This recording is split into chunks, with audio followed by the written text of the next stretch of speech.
오늘은 주님께서 아브라함의 선택에 대해서 말씀을 전하라고 말씀하셔요.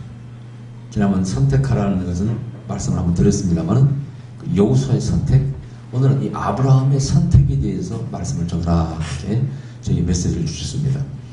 여러분 얼마 전에 뉴스에 보니까 어느 방글라데시인가 모르겠습니다. 어느 나라의 회국가에서 데모가 일어났어요.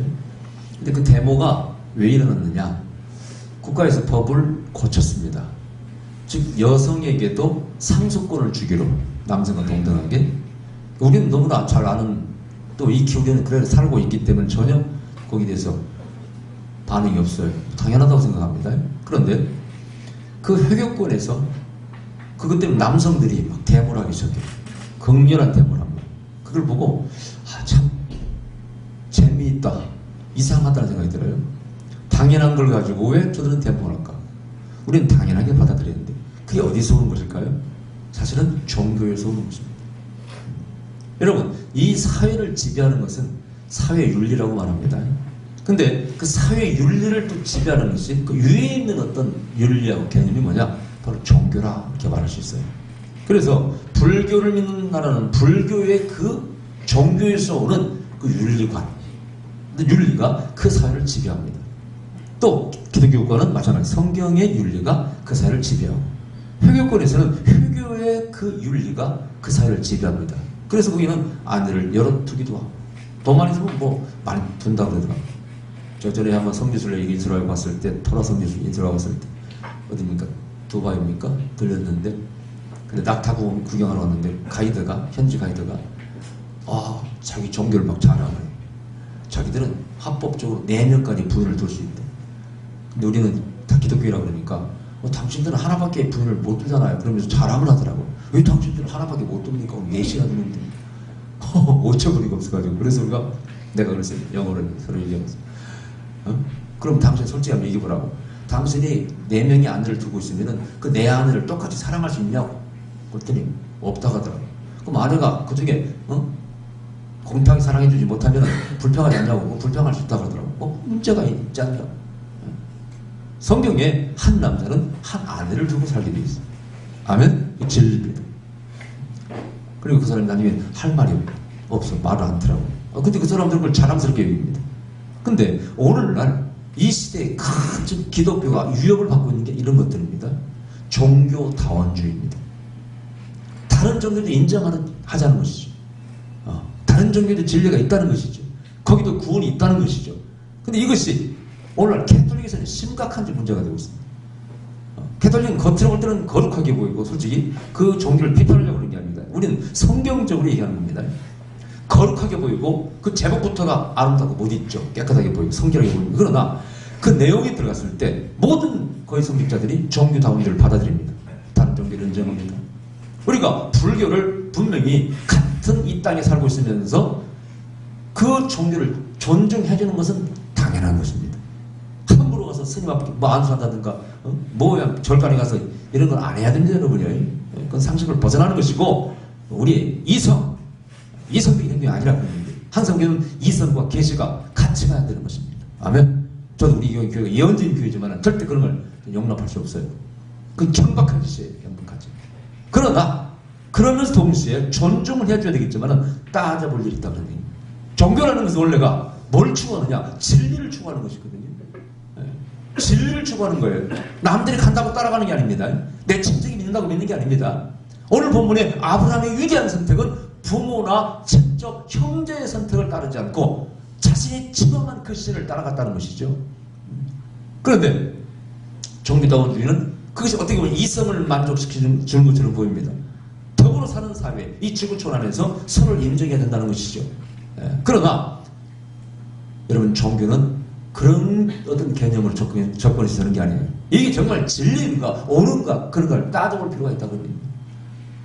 여성들을 함부로 대하고 패기도 하고 쫓아내기도 하는 그런 어떤 종교, 그런 사상을 가진 어떤 종교나 철학이 있다면 그건 절대 진리가 아닌 것입니다. 지금도 이 모슬렘들이 말이죠, 의식 있는 깨어있는 대학생 이런 사람들 가운데서는요 정말 기독교를 개종하기를 원합니다. 제가 직접 봤으니까 터키에 갔을 때, 터키 제가 세미나 갔을 때 그 대학생이 그 안에서 집에서 쫓겨나가지고 같이 선교사님과 살고 있는 사람도 봤고. 근데 세미나 하는 도중에 한 모슬렘 한 30대 청년이 찾아왔어. 선교사님을 상담을 했다고. 서로 현저로 얘기를 하더라고. 간 다음에 물었어요. 뭐라고 하더냐고. 놀랬대. 이 사람은 좀 깨어있는 사람인데 자기가 믿는 이 모슬렘의 역사와 모든 걸 다 공부해보고 현재 일어나고 있는 모슬렘 국가, 이런 모슬렘 국가 사이에서도 뭐 수니파가 있고 뭐 시아파가 막 싸우지 않습니까? 그 보니까 자기가 믿는 이 회교가 너무나 폭력적이라는 거예요. 전쟁을 좋아한다는 거예요. 여기에 무슨 진리가 있냐는 거예요. 자기한테는 이 진리가 없다는 겁니다. 기독교를 믿고 싶대. 그래 돌아갈 때는 걱정, 한 줌의 걱정을 가지고 돌아가. 내가 여기서 당장 나오고 싶지만은 내가 나오면 완전히 파문을 당하기 때문에 죽여버리지 않습니까? 나올 수도 없고.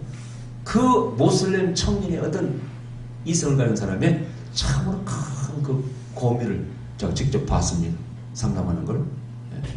맞습니다. 고민해야 됩니다. 우리는 진리를 선택해야 돼요. 이 선택은, 아브라함의 선택은 진리의 선택이 있어요. 본토 친척아 이 집을 떠나 모여가지고 그걸 구체적으로 설명할 수 있습니다만은 진리냐 진리가 아니냐, 이 선택의 기로에서 그 진리를 선택하기 위해서 편안함을 버리고 모험을 선택한 것입니다. 거기서 대충 살 수 있습니다만은 진짜 어떻게 변할지 모르고 어떤 위험이 위기가 올 줄 모르는 모험을 선택한 것입니다. 진리를 선택하기 위해서. 또 지금 이 뭔가 모든 삶이 계획이 되어 있어요. 여기서 직장생활을 하고 있고 친구들도 있고 다 안정된 생활입니다. 그런데 그 가나안 땅을 향해서 떠나가는 것은 백지 상태의 삶을, 아니 팔자를 바꾸고 운명을 바꾸는 선택이었습니다. 저는 신학에서 바울의 선택이 바로 그러한 선택이었다고 생각해요. 바울도 마찬가지였습니다. 편안합니다. 존경받습니다. 명문 코스를 다 공부를 했어요. 가만히 있으면 되는 거예요. 그러나 하나님이 그를 부르실 때, 예수님이 그를 부르실 때 다메섹도상에서 그 빛 가운데 부활하신 예수를 만나고 거기서 운명을 바꾸는, 한마디로 팔자 운명을 바꾸는 새로운 선택, 모험의 선택을 합니다. 그리고 예수 그리스도의 종이 됩니다. 이게 기독교 역사예요. 오늘 저에게 주는 말씀이 그겁니다. 세상에 이렇게 어떤 차약이 거기에 오른 것처럼 보입니다. 어떤 가르침이 오른 것처럼 보여요. 가끔 TV에서도 옛날 그 머리 빡빡 깎은 그 김여우, 내가 볼 때는 푸수 같은 사람 나와가지고 자기가 뭘 다 하는 것처럼 종교를 자기가 다 가르치고 뭐 요한복음까지 강의한다고 들어갔더니 참 내용도 없는 그런 내용을 어디 그 책 몇 번 읽어보아가지고 말이죠. 히브리 유대 중간사를 가르치고 있는데 기가 막혀가지고 그걸 무슨 진리라고 가르치는데 참 기가 막히더라고요. 지식인들이 창피한 줄 알아야 돼요. 자기가 전문가가 아니면 말을 안 해야 됩니다. 목사 볼 때 너무 일치한 강의를 하면서 많은 사람을 막 혼란시키고 있더라고요. 그걸 또 뭐 아멘하고 듣는 사람이 있어요. 참 답답한 노릇입니다. 근데 항상 얘기, 그 사람이 뭐 하버드를 나오는 거 뭡니까? 그건 아무 의미가 없는 것입니다. 진리가 없어요. 자, 그런데 하나님의 교훈을 이 아브라함을 통해서 이 아브라함의 선택을 배우라는 것입니다. 근데 솔직히 말씀드렸어요. 이 아브라함이 왜 여호와 하나님의 선택을 따라서, 부르심을 따라서 따라갔을까? 의외로 단순한 얘기입니다. 사실. 이때 보세요. 이때 아브라함이 자기가 지금 자기에게 계시 나타나는 꿈에 혹은 음성으로 혹은 환상으로 말씀하시는 이 신이 이게 참신이요, 옳은 신이요, 진리의 신이요, 윤리적인 신이라고 알았을까요? 아마도 제가 볼 때는 그건 몰랐을 거예요. 다만 매일 밤 꿈에 혹은 기도할 때마다 나타나서 음성으로 환상으로 뭘 보여주시는 이 신이 누군가 정확히는 몰랐는데 점점점 경험하면서 뭘 깨달았냐, 자기가 전통적으로 그 사회에서 믿고 있던 신과의 차이점 하나를 발견했어요. 그게 사실은 유대인의 전설에 나옵니다. 자기 부모는 원래 전설에 의지하면은 우상간사였다고 그래요. 데라가, 그 아버지 데라가 우상간사, 우상을 만들어 판다 그런 얘기죠. 이 전설 안에 먼저 말씀드리면은 어느 날 아버지가 그 우상 가게를 하는데 이 아브라함에게, 아브라함아 내가 오늘 좀 볼 좀 보고 올 테니까 네가 가게 좀 지켜라. 근데 평상시 아브라함이 자기가 팔고 있는, 자기 집 팔고 있는 우상은 한마디로 영험이 없어, 능력이 없어요. 뭐 꿈에 나타나기를 하나, 나 어릴 때 도와주기를 하나, 뭐가 영험이 없는, 효험이 없는, 체험할 수 없는 그런 어떤 우상이라 그런 얘기죠. 그런 고민하고 있을 때 또 음성을 듣다가 아버지가 그걸 장사를 하니까 아버지 갔다 온 사이에 다 부셔버려요. 때려 부셔버려요. 아버지가 데라가 돌아와서 보니까 난리가 났습니다. 다 부셨어요. 너희는 새끼 어떻게 된 거야? 가게 잘 보라고 했더니 아버지 난리 났습니다. 뭔 난리? 아버지 가신 다음 가만히 봤더니 이 우상들이 서로 주먹을 쥐고 싸우고 난리가 나가지고 서로 다 부신 거라고요. 지금 싸워가지고. 그러니까 아버지가 뭐라고? 제임스! 거짓말. 으식딱딱 거짓말을. 어떻게 인마이 우상들이 서로 싸워야 돼? 그러니까 이 아브라함이 뭐라고요? 아버지, 아니 말도 못하고 아무것도 못하는 우상 그걸 왜 성육을 파냐고. 그렇다는 거 아니겠습니까? 전설입니다. 근데 그 전설이 주는 우리의 의미가 있어요. 이 아브라함이 깨달은 하나님, 체험한 하나님은요, 뭐 진리이신 처음에 그게 아니었어요. 늘 꿈 가운데 음성으로 환상으로 들리듯 나타나시는 신인데, 다른 신과의 차이점은 뭐예요? 체험할 수 있는 살아계신 하나님이다 그 뜻이. 그리고 분명히 자세한 설명은 없지만은 뭔가 이 야훼의 하나님이 나타나서 뭔가 계시의 말씀을 주셨을 때 그 계시가 이루어졌다는 것이죠. 그건 참 해석기사 아니겠어요? 우리가 그걸 상상해 보실 수 있어요? 유추해 보실 수 있습니다. 분명히 신을 만나고 그 신이 계시를 따라 살아가면 많은 체험이 있습니다. 아멘. 네. 제가 처음에 여러분 하나님 음성을 들었을 때 그 말씀드렸죠. 매일매일 신기하고, 이 음성을 뭐 꿈으로 보여주시고, 뭐 환상도 보여주시니까, 뭐 이런 게 다 있나, 제 생에 제가 뭐, 때때로 데모도 하고 말이죠. 사회운동에 관심이 있고, 학교 다닐 때 제 동기들이 전부 다 데모나 할 수 있는 뭐 그런 사람으로 늘 생각하고 있는데, 저도 상상이 안 가는 일이죠. 그죠? 이런 걸 체험하고, 이 영성을 체험하면서, 막 하나님을 제가 시험했다고 그랬어요. 막 테스트 했습니다. 하나님, 이걸 말씀해 주세요. 심지어는 하나님, 이게 오르면 고개가 이렇게 끄덕이게 말씀하시고, 아니면 이렇게 끄덕이게 말씀하시고, 별로 뭐, 근데 그것도 왜 실험을 했냐면은, 성령이 내 안에 계시고, 성령의 어떤 에너지를 가지고 있다면은, 내 육체도 움직일 수 있을 것이다. 그러면 저는 이론을 먼저 만들어 놓고, 그걸 막 훈련하는 거예요. 테스트하고. 심지어 그런 적이 있었습니다. 성령께서 고개를 돌리게 하고, 안 좋은 거 못 보게 해준다든가, 그런 체험을 했기 때문에, 그런 경험에서 그런 막 질문을 하고, 나중에 제가 저 서울에 어디 저 면목동인가 어디 저 뒤에 어디 교회인데 저희 구리 왔을 때 얼마 안 됐기 때문에 그 지를 잘 몰랐을 때 거기서 우리 노예가 한다는 거예요. 노예. 근데 위치를 정확히 몰라요. 제가 어디 면목동 어디 뭐 면목동에 있다는 것만 알지 위치를 몰라서 그날 시험에 보려고 운전해 가면서 이건 100% 진실입니다. 거짓말이 아닙니다. 주님 오늘부터 오늘 이 시간 그 교회까지 주님께서 인도해 주세요. 에? 그때는 막 끊임없이 물을 때니까 제가 뭐든지 물을 때니까 여기서 드디어 여기 이제 경문이 사거리에서부터 거기까지는 아니까 가기 시작합니다. 사거리만 나오면 묻는 거예요. 주님 직진입니까? 좌회전입니까? 그러면 직진이라 또 만나면 또 물어요. 또 좌회전이라. 그래서 골목 가는 겁니다. 진짜 놀라고 기절 초풍할 뻔했습니다. 나중에 가서 보니까 그 교회가 딱 그 앞에 있더라고요. 나는 그때를 잊을 수가 없어요. 여러분 그런 체험 때문에 놀라지 않겠어요? 정말 잊을 수가 없어요. 근데 이런 체험을 만약 여러분 했다면은 그것도 반복되는 체험을 했다면은 이것은 보통 사건이 아닙니다. 이 씨는 정말 살아계신 하나님이에요. 우리 교회에서 여러분 우리 성도들 뭐 가정의 사업 같은 거 우리 집사도 뭐 그 냉동차 운전하고 있지만 그때 뭘 차를 세 대가 직업 세 가지 가져와가지고 뭐죠? 택배하고 또 뭘 가져왔지 그때? 택시 운전인가? 그 다음에 냉동차 세 가지를 목사님 어떤 거 할까요? 물었을 때 딱 기도했어요. 하나님께서 냉동차라 그래라. 지금까지 그 직업으로 돈 잘 벌지 않습니까? 그걸 그만한 직업 어디 있어요? 요즘 불황님. 그죠? 네, 우리 성도도 뭐 슈퍼할 때도 근데 슈퍼 뭐죠?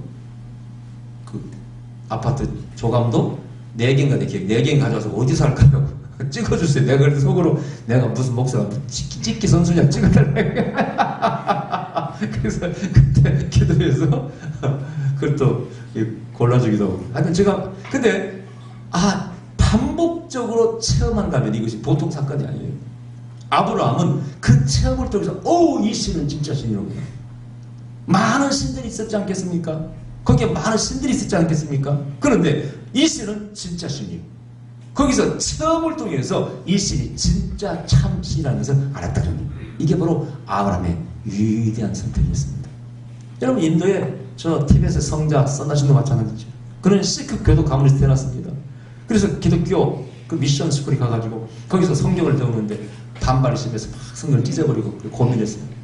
이 젊은 어린 이 선자신이 막 회의가 들어요. 자기가 믿던 신, 자기 가문의 신은 누구고 이 선교사들이 가르치는 기독교 예수는 누군가 고민하다가 나중에 어떻게 돼요? 새벽에 저 멀리서 오는 급행열차에 오늘 밤 내 새벽 5시에 오는데 5시 안에 신이라고 이 우주에 있다면 나에게 한번 나타나보시오. 안 나타나면 나는 죽어버릴 거라고 박치기해서 기차에 그렇게 밤새 고민하고 지나다가 드디어 새벽 5시가 되어서 그 급행 통근 열차가 붕 하고 저 멀리서 오는데 이제 드디어 신이라고 나타나지도 않고 그러니까 죽어야 되겠다 하고 일어서려고 하는데 그때 갑자기 창문 밖에 거룩한 환한 빛이 비춰요. 그러면서 썬바야 음성이 들려. 그래서 누구십니까? 확인했더니 누구라고요? 그분이 예수님이셨어요. 그러니까 교리가 없어요 여러분. 여러분 힌두교도의 개혁 종파가 시크교도입니다. 힌두교 이거 대단한 종교예요 여러분이요. 이 아시아의 이 문화에 가장 오래된 영향을 끼친 나라가 어디예요? 인도입니다. 브라만교, 브라만 사상이라고 그러죠. 힌두교 이런 이 힌두 사상이요 인도를 지배하고 거기서 나오는 것이 뭐 윤회설 같은 것이 불교에 전부 다 불교도 힌두교의 개혁 종파입니다 여러분. 대단한 사상과 철학이 있어요. 그걸 버려버린다는 게 쉬운 게 아니에요. 그러나 나를 만나주시고 내 음성을 들으시고 내 삶을 직접 체험적으로 이끌어주시고 인도해주시는 그 신이 우리에게 필요한 것입니다. 최고의 하나님이 필요한 것이에요. 아멘. 네. 이념적, 개념적 좋기야 좋죠. 불교의 대자대비가 나쁘겠어요? 진심이 나쁘겠습니까? 나쁜 게 아니에요. 좋은 철학입니다. 가르칩니다. 그러나 나를 만나주시고 내가 체험할 수 있는 그 하나님, 내 삶을 이끌어주시는 하나님을 우리는 만나야 돼요. 그것이 있다면 우리는 선택을 해야 돼요. 이게 바로 아브라함의 유일한 선택이다. 지금 종교타운주의 아닙니다. 그것이 일부 부분적으로 이성을 만족시킬 수 있어요. 여러분 미국의 사람들이 기독교인들이 이런 얘기를 해요. 세계 통일 정부를 지금 만들려고 하고 있대요. 옛날 뭐 프리메이슨 뭐 이런 것도 들어볼 수 있죠. 막 그런 것들이 정말 뭐 어떻게 움직이는지 잘 모르겠습니다만 하여튼 이 지구촌에 이런 사상을 가진 사람들이 있어요. 신은 하나다. 네, 신은 하나다. 그 다음에 이 지구가 이렇게 싸울 일이 아니고 통일된 나라를 하나를 만들어버리자 주장하는 사람들이 있어요. 근데 그게 뭐 통일된 국가 지금 유엔도 그런 하나의 기구죠 그죠? 그런 장치죠 그죠? 하나가 되기 위한. 근데 그런 시도가 나쁜 건 아니에요. 근데 문제는 그렇게 되었을 때 이제 종교 문제가 생기는 거예요. 종교 문제가. 이 종교 문제가 지금이야 아직 뭐 미국에서도 큰 문제는 아닙니다만 지금 회계도들은요 자기 종족 번식을 많이 해가지고 이 지구를 장악하려고 합니다. 여러분 이 모슬렘 사람들이 하는 말이 있어요. 영국, 프랑스 저거 놔둬라 걱정하지 마라. 앞으로 몇십 년만 지나면 우리 거다 그렇게 말합니다. 왜 그럴까요? 원래 그 원주민 영국 사람, 프랑스 사람들은 아기를 적게 낳아요. 1명 낳을까 2명 낳을까 안 낳고 독신이 돌아가지 않습니까? 근데 이 모슬렘들은 갔다 하면 막 10명씩 나왔거든요. 이건 시간 문제입니다. 몇십 년 지나면 자연적으로 우리가 좋다는 거예요. 심각한 문제입니다, 지금. 지금 한국도요, 자꾸 모슬렘에서 오지 않습니까? 지금 사회 문제도 심각해요. 그 모슬렘 사람이 잔악해가지고 막 자기들끼리도 막 싸우고 죽이고 하더만요. 근데 심각한 문제가 돼. 근데 이 표교라는 종교가 상당히 위험한 종교입니다. 사실은 허위에 가득 차 있어요. 여러분 아셔야 됩니다. 왜냐하면 원래 회교는요, 이 유대교보다 한참 후대에 나왔습니다. 그렇죠? 네, 한참 성경, 구약 성경, 우리가 믿고 있는 유대교나 우리 기독교들이 믿고 있는 구약 성경을 그들도 사용합니다만 그걸 왜곡시켜가지고 고쳐 사용하고 있어요. 그래서 우리는 아브라함과 이삭, 야곱의 이 혈통을 믿죠, 그죠? 그들은 아브라함에서 이삭을 빼버리고 이스마엘을 집어넣었어요. 그러면 먼저 기록된 이 바이블이 진리일까요? 후대에 만들어진 모슬렘이 진리일까요? 당연히 그건 유조된 것이죠. 근데 그들은 그걸 찰떡같이 믿고 있습니다. 허위로 가득 찬 게 바로 이슬람교요. 나중에 정치를 모하메드가 정치적으로 종교를 이용한 겁니다. 바로 이스라엘의 종교를 갖다가 이용한 거예요.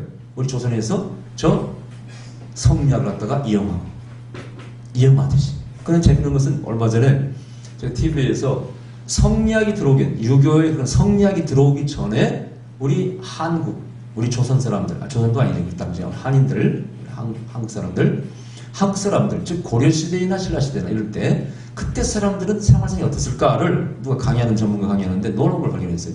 여러분 놀라지 마세요. 조선시대에는요, 여성들에게 이렇게 재산을, 유산을 상속하지 않았죠. 그죠? 또 족보에 안 올려줬죠. 그죠? 근데 그게 옛날부터 그런 게 아니에요. 그건 조선시대에 성리학이 그렇게 많은 겁니다. 그 전에는요, 우리 한국에서 여성에게 똑같이 유산 상속했습니다. 족보에도 똑같이 여성 이름을 다 올렸습니다. 그럼 여러분 보세요. 성리학은 후대의 산물입니다. 이게 발전한 겁니까? 우리 고려시대가 다 발전한 겁니까? 그럼 퇴보한 겁니다. 이게 종교의 악이에요. 나쁜 종교가 인간의 사상을 이렇게 오염시키고 우리 퇴보시키는 것입니다. 그래서 바로 야훼를 섬기는 바로 신앙, 종교, 유대교의 후퇴가 바로 어디라고요? 모슬렘 여러분 아셔야 됩니다.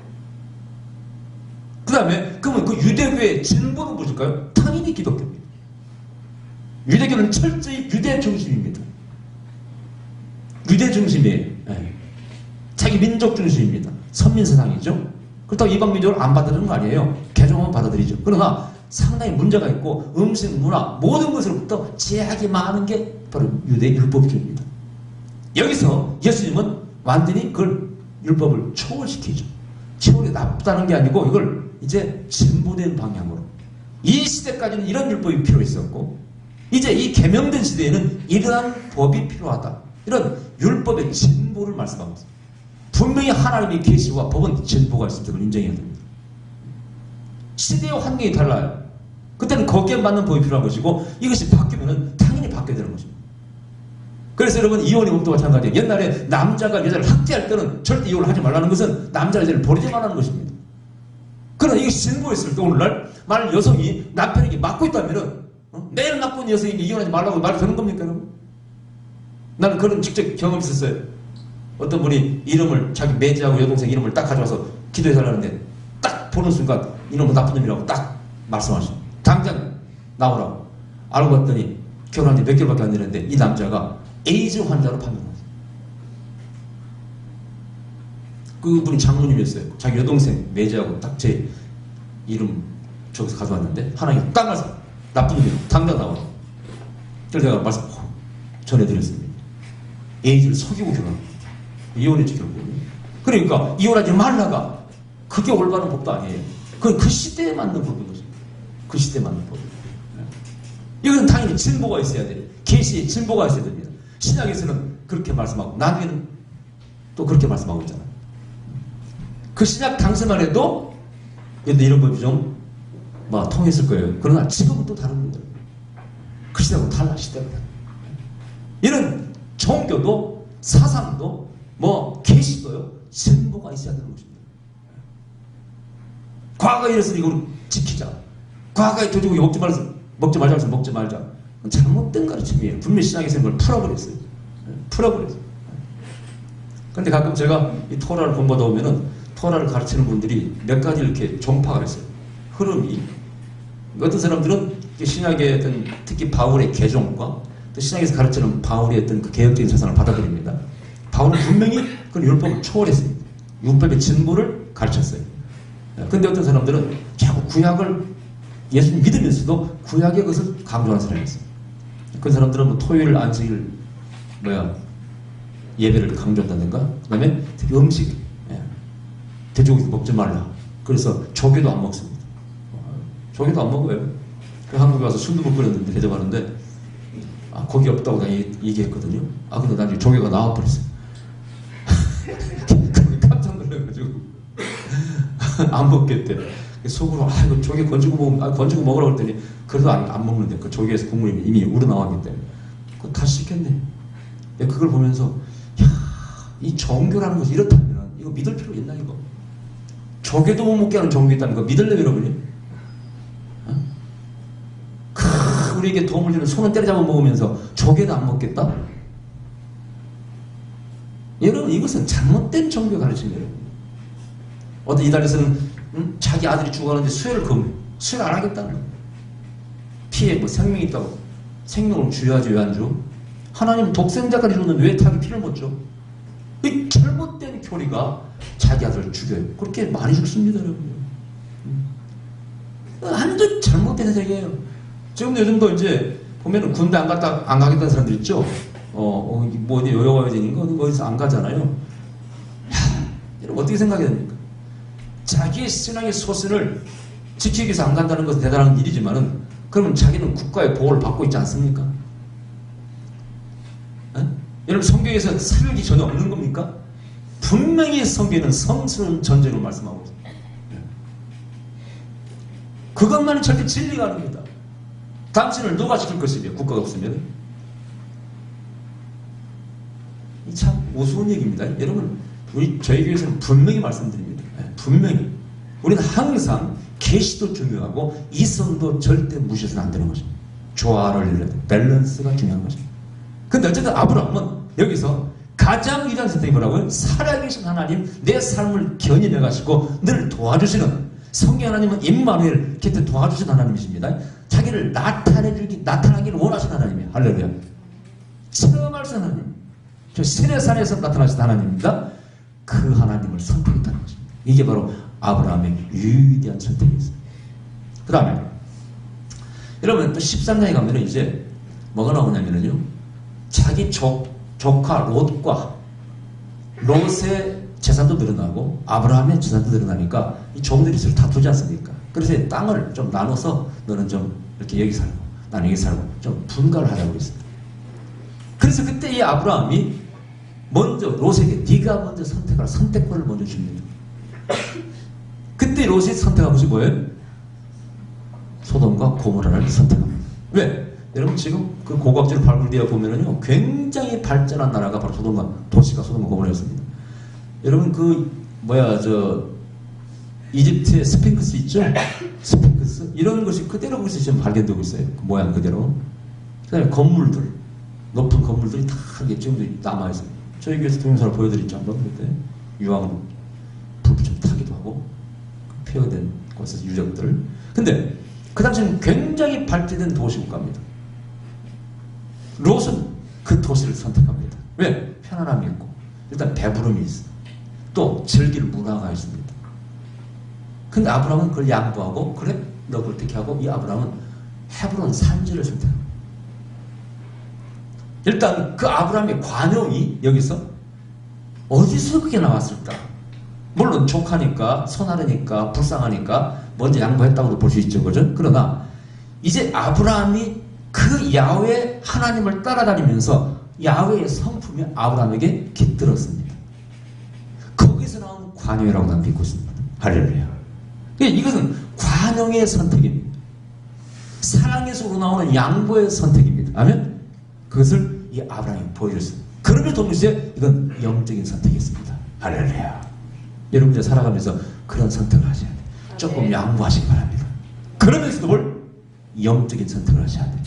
이걸 조금 더 해석을 붙이자면 이 헤브론이 토라를 적용하면요, 나중에 삼손이 말이죠, 블레셋의 문 빗장을 부셔가지고 빼가지고 어깨 메우었죠. 그걸 버리는 곳이 헤브론입니다. 근데 이것을 이제 그 토라를 공부하는 사람들은요, 상당히 계시적으로 이해합니다. 왜 삼손이 그 무거운 그 문빗장을 빼다가 헤브론 산에 갖다 놨을까? 근데 성경에서 문이라는 것은요, 새로운 시작을 의미한다고 했어요. 그래서 분명히 하나님의 어떤 원하시는 나라가 거기에서 새롭게 시작할 것을 그 삼손을 통해서 하나님 계시한 것이 아닌가, 그렇게 바라보는 이들이 있고, 놀라운 것은 다윗이 이제 첫 번째로 그 나라를 시작한 곳이 바로 헤브론입니다. 나중에는 이제 옮겨오지만은 그것이 바로 헤브론입니다. 할렐루야. 자, 어쨌든 그래서 이 아브라함이 조카에게 양보하고 산지를 선택하면서 세상에 오염된 종교, 오염된 윤리, 철학, 또 물질적으로는 풍성하지만은 스피릿, 영이 공허한, 정신이 공허한 그 땅을 택하지 않고 뭔가 새롭고 힘이 들긴 하지만은 좀 고립된 것 같기도 하지만은 자신의 순수성을, 신앙을 지킬 수 있는 새로운 나라를 건설할 수 있는 어디를? 헤브론을 선택했다는 뜻입니다. 여러분도 마찬가지예요. 헤브론을 선택하셔야 돼요. 우리는 끊임없이 그런 땅을 모험을 가지고 믿음을 가지고 모험심을 가지고 나아가서 새로운 나라를 건설해야 됩니다. 지금 타락한 이 세대에서 우리는 에덴 동산을 꿈꾸면서 그 나라를 하나님 나라를 건설하기 위해서 우리는 계속 극적으로 나가야 돼. 할렐루야. 그런 선택을 해나가야 됩니다. 여러분이 이제 살아가면서 특히 학생들은 많은 선택을 해야 돼요. 당장 대학교 들어가 보세요. 무슨 뭐 미팅이 있고 뭐가 막 그런 게 있잖아요. 경험해보고 싶은, 그렇죠, 그런 세계가 있어요. MT 모임에 가면 막 술도 먹으라 그러지 그러면 골치 아파요. 여러분 MT에 가서 술 먹다 죽은 애들 많이 있잖아요. 선배가 먹으라고 먹다가. 여러분 먹지 마시기 바랍니다. 이렇게 먹으라고 하면은 한 모금 마셔가지고 그걸 그냥 그 주는 사람의 얼굴에 풀어버리시기 바랍니다. 내가 비법을 가르쳐 드린 거예요. 나는 이 술에 알레르기가 있어가지고 들어갔다 하면 토해버린다. 그러겠다. 그럼 아무도 술 안 먹입니다. 한 번만 그렇게, 아니 뭐 알레르기 때문에 그랬다는 패를 거야, 잡게요. 일부러 그랬다면 맞지만은, 그렇죠? 먹으려고 하다가 팍 풀어버리시기 바랍니다. 그러면은 다시 먹으려고 하지 않습니까? 아셨죠? 꼭 먹이려고 하는 사람 아시죠? 그걸 그냥 팍 풀어버려. 나는 여기 들어가면 알레르기 때문에 그럴 수밖에 없다고 그러면 다시 안 먹여요. 알겠죠? 예. 그거 지혜롭게 피하면 되는 거예요. 뭐 안 먹어 이런 할 필요 없어. 저기 한 잔 먹겠다. 바다에 팍. 그런데 그때 선택을 해야 돼요. 여러분 사무엘상서 2장 30절 읽어주세요. 사무엘상서 2장 30절. 여러분이 하나님을 선택하고 그분을 존중해 주면 결코 그분이 여러분을 실망시키지 않는다는 거예요. 한번 찾아보세요.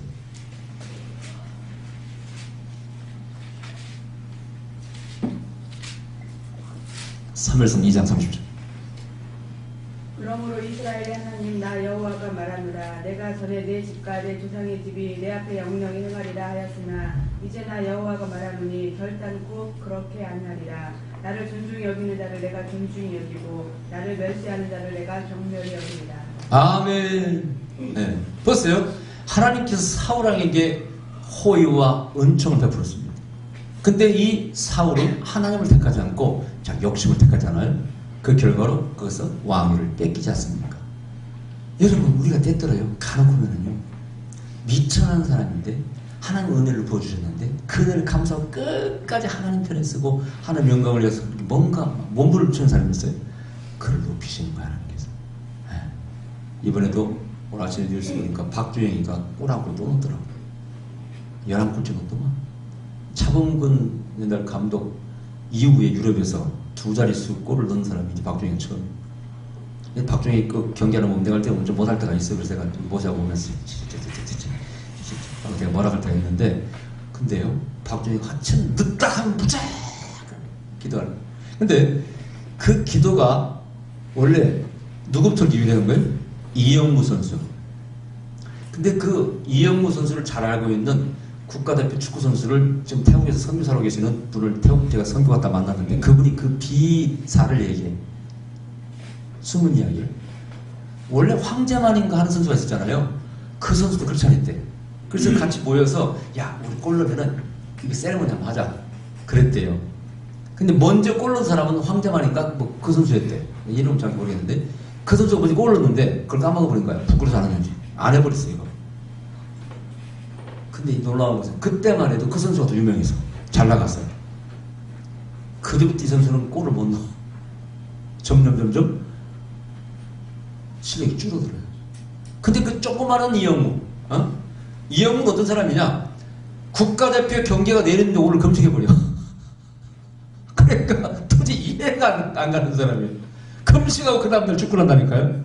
그런데 축구했다면 운동량을 어떻게 해?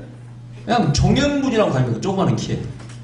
어저께 했을 때 감독이 이영무 선수 같은 선수 11명만 있으면 세계를 제패한다고 그랬대.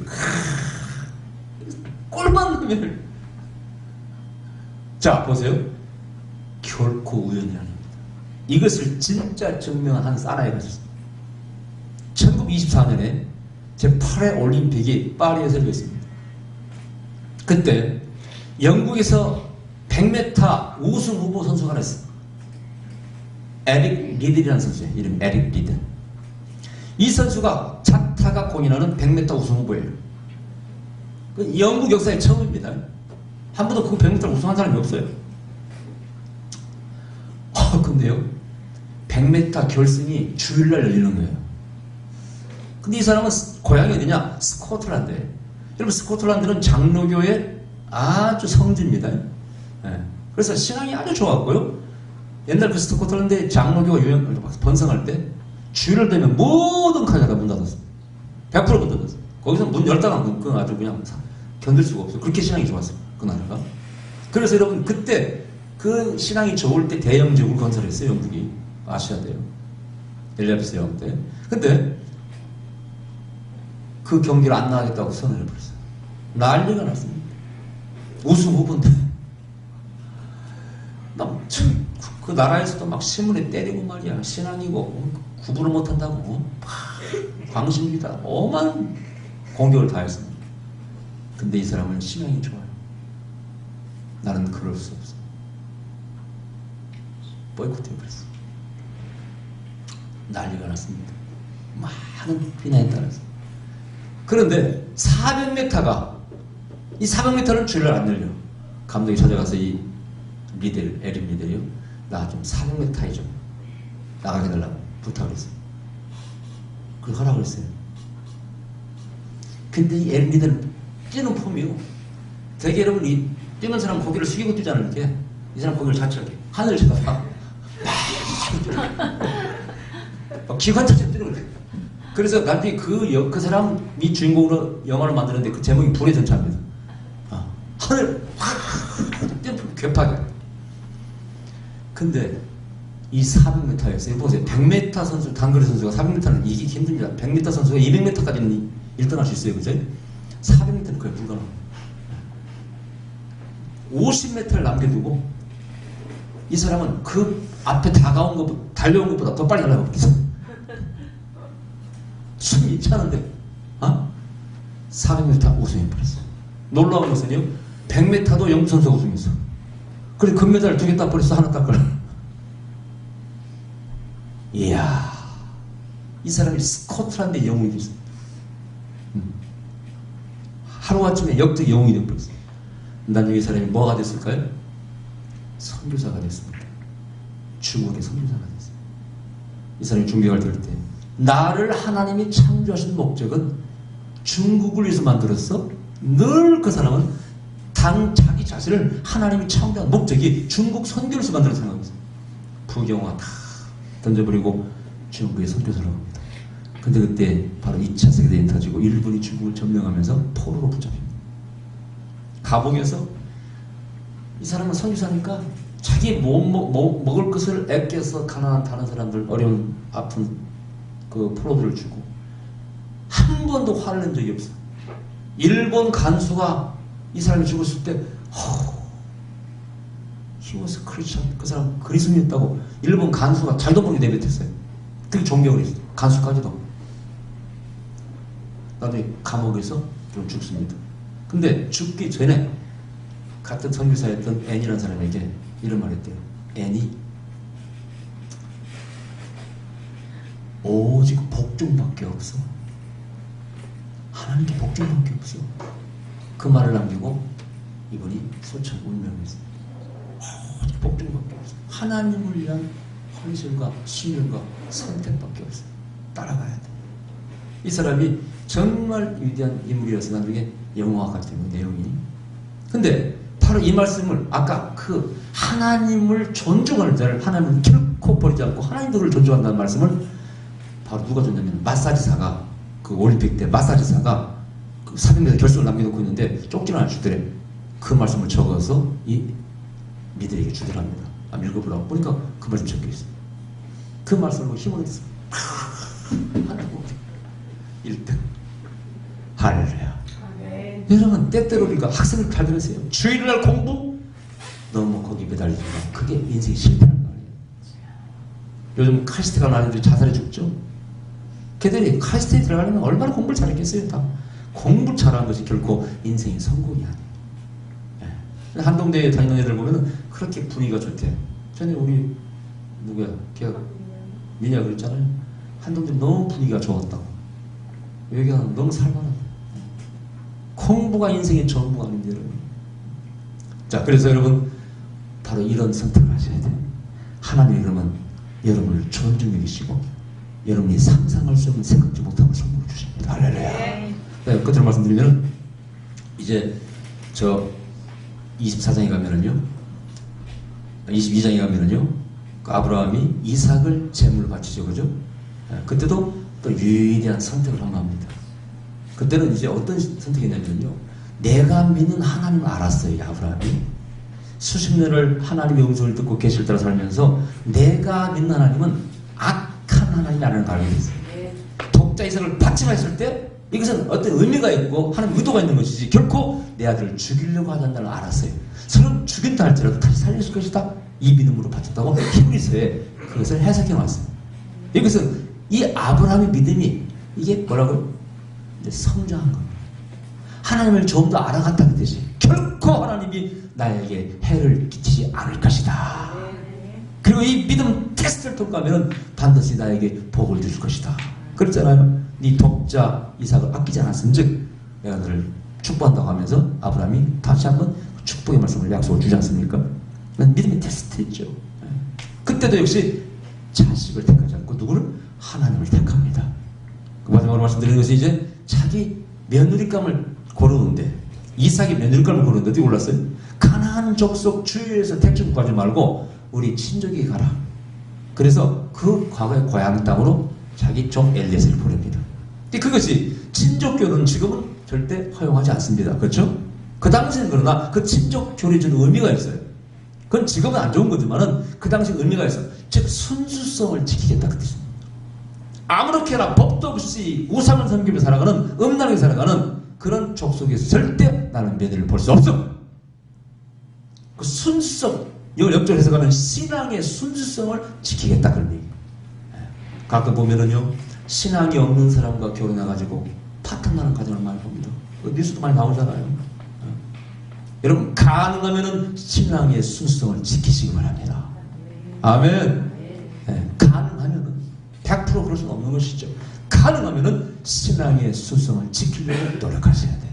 세상이 어떻할지라도 우리는 세상을 따라서는 안 돼요. 탕류가 흐를 때 물고기가 뛰어서 올라가는 것처럼 우리는 세상이 아무리 타락하고 악한 물결이 온다 할지라도 따라가면 안 돼. 우리는 거슬러 올라가야 돼. 할렐루야. 그게 신앙의 영적인 선택입니다. 지금 세상이 그래요. 혼란스럽습니다. 그때 여러분 올바른 선택을 하셔야 돼요. 하나님 보세요. 너 어떤 선택을 할래?